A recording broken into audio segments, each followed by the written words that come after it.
Assalamualaikum warahmatullahi wabarakatuh. Perkenalkan, nama saya Nur Ila Fauzia dari Prodi Fisika, Fakultas Saintek UIN Malang. Pada kesempatan kali ini saya akan menjelaskan sedikit tentang penerapan reaksi inti dalam kehidupan sehari-hari. Reaksi inti. Ya, reaksi yang terjadi di inti, yaitu reaksi yang melibatkan proton, neutron, dan elektron yang mengelilingi inti yang bisa mengkonversi suatu atom menjadi atom yang lain dan menghasilkan energi yang besar. Nah, atom itu bisa memiliki inti yang keadaannya stabil dan juga tidak stabil atau kurang stabil. Ketika stabil intinya biasanya ditandai dengan jumlah proton dan neutronnya yang relatif sama dan relatif kecil, atau juga bisa ditandai dengan jumlah proton dan neutronnya yang genap. Kalau yang tidak stabil biasanya ditandai dengan jumlah proton atau jumlah neutronnya yang semakin banyak atau lebih gitu ya. Atau juga jumlah proton dan neutronnya ganjil.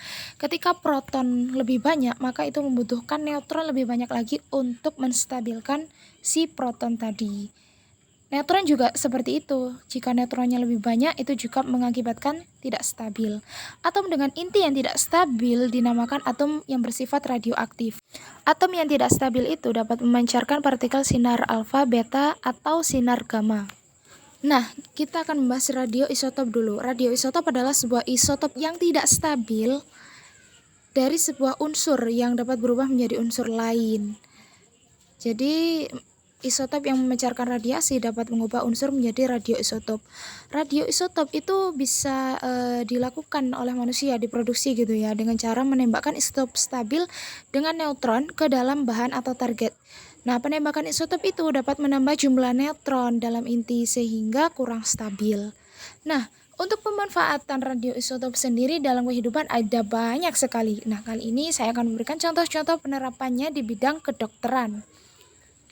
Yang pertama, ada teknetium 99 yang disuntikkan ke dalam pembuluh darah, kemudian diserap oleh jaringan yang rusak pada organ tertentu.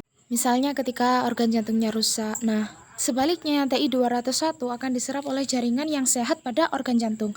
Nah, kedua isotop ini bermanfaat untuk mendeteksi kerusakan jantung pada manusia. Yang kedua ada kobalt 60, salah satu radioisotop yang dibuat oleh manusia.